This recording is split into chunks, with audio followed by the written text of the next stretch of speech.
한화생명이 3년 만에 주주 배당을 개시한다라고 밝혔습니다. 컨퍼런스 콜을 통해서 주주 배당 의지를 밝혔는데요.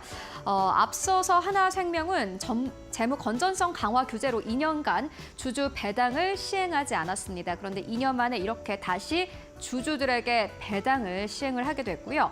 상법 시행령 개정으로 배당 가능 이익 재원을 확보했다라면서 배당이 가능해진 이유를 밝히기도 했습니다.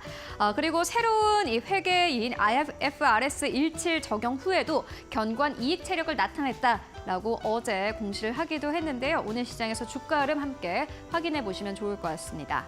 이어서 두 번째 뉴스 만나보시죠. 네, 이번에는 HLB입니다. 아테온 바이오에 10억 원을 투자했다라고 어제 장 마감 이후에 공시가 나왔습니다. 이렇게 사실상 10억 원이다라는 규모만 봤을 때는 굉장히 작아 보이지만요. HLB의 앞으로의 행보를 잘 알 수 있는 대목이기도 합니다. HLB는 항암제 개발 벤처 기업인 아테온 바이오의 프리-A 라운드 투자에 참여를 하게 된 건데요. 아테온 바이오가 가지고 있는 ATN-001은 비정상적 혈관을 억제해서 항암 효과를 나타내는 약물이라고 합니다.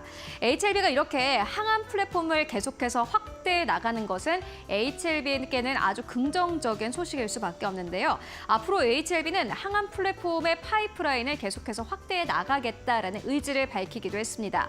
이뿐만이 아니라 아테온 바이오와 공동 연구 협약을 맺었다라고 어제 함께 공시하기도 했습니다.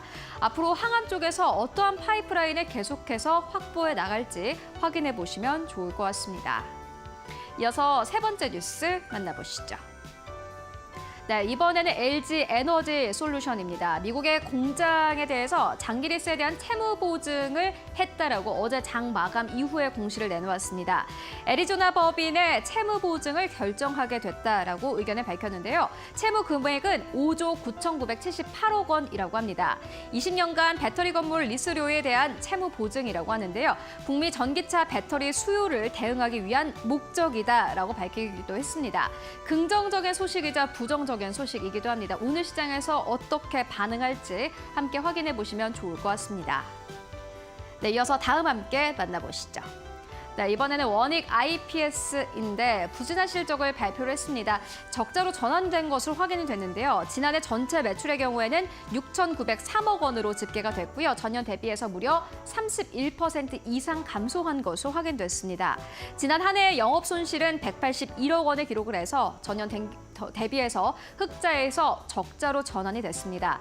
특히나 이번 4분기의 영업이익이 문제였는데요. 이번 4분기 영업이익이 121억 원에 불과한 것으로 나타났습니다. 전년 대비해서 무려 반토막 이상 하락한 수치이기도 합니다. 54% 이상 감소했는데요. 원익 IPS는 반도체 한파 여파로 영업 적자를 기록하게 됐다라는 의견을 함께 밝히기도 했습니다. 오늘 시장에서 주가 반응 함께 살펴보시면 좋을 것 같습니다.